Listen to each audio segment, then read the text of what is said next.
आत्मनिर्भर और विकसित भारत वह भारत होगा जिसमें गरीबी को पूरी तरह समाप्त करके हर व्यक्ति के जीवन में खुशहाली लाया जा सके, हर नौजवान के हाथ को काम मिल सके, हर अन्नदाता किसान को उसकी उपज का बेहतर दाम मिल सके, हर व्यापारी सुरक्षित माहौल में अपने व्यापार को कई गुना आगे बढ़ा सके, और जहां पर शासन की योजनाओं के साथ साथ समाज को आगे बढ़ाने में आधी आबादी बेटी और बहनों का भरपूर योगदान हो, इसी के लिए प्रधानमंत्री जी ने हर नागरिक से कहा कि हमें केवल 4 जातियों पर विश्वास करना चाहिए।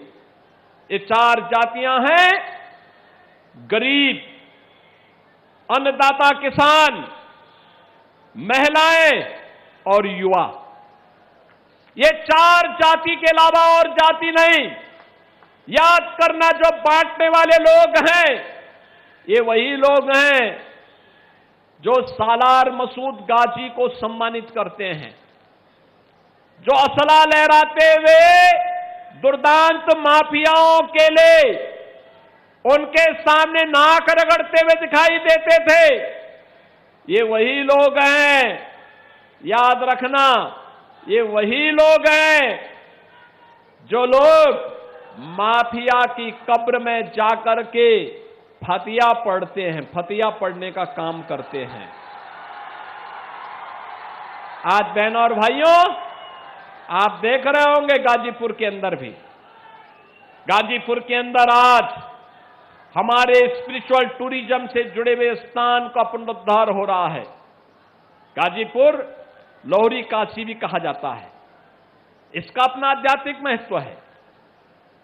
मां गंगा के द्वारा धनुषाकार आकृति में इस पूरे जनपद को अभिसिंचित किया जाता है। पोहारी बाबा का आश्रम यहां पर है। भगवान परशुराम और महर्षि जमदग्नि का भी महत्वपूर्ण केंद्र यह जनपद रहा है, और उस जनपद में माफिया का पनपना, बहनों और भाइयों, ये शोभा नहीं देता, ये शोभा नहीं देता। तात्कालिक रूप से कुछ लोग लाभान्वित हुए होंगे, लेकिन याद करना, एक खतरनाक प्रवृत्ति है। ये माफिया किसी के नहीं होते, ये हमेशा समाज का खून चूसते हैं, गरीब का शोषण करते हैं, व्यापारी में भय और दहशत की स्थिति पैदा करते हैं, बेटी की सुरक्षा के लिए खतरा पैदा करते हैं। और इसी के लिए हमारी सरकार ने तय किया था पहले दिन से कि अपराध और अपराधियों के प्रति, माफिया और माफिया के संरक्षक दाताओं के प्रति सरकार की 0 टॉलरेंस होगी। बहनों और भाइयों, ये 0 टॉलरेंस आज आप देखते होंगे, जब सरकार ने कहा थी माफिया को मिट्टी में मिलाएंगे, तो माफिया मिट्टी में मिल गए। अब माफिया मिट्टी में मिल चुके हैं। अब कोई गरीब का बेटा किसी कस्बे में रामलीला का आयोजन कर रहा होगा, तो कोई वहां पे असला लहरा करके दंगा करने का दुस्साहस नहीं कर पाएगा। उसे मालूम है, अगर दंगा करवाया, रामलीला के मंचों को पवित्र करने का दुस्साहस किया, तो फिर कहीं पे मिट्टी में दफन होना पड़ेगा किसी समय, उसे मालूम है।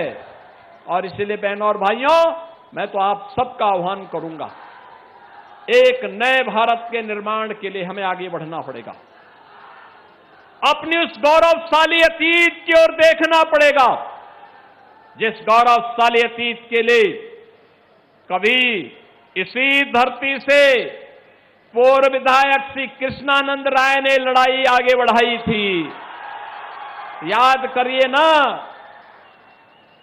इसी धरती पे लड़े थे वे उन माफियाओं के खिलाफ।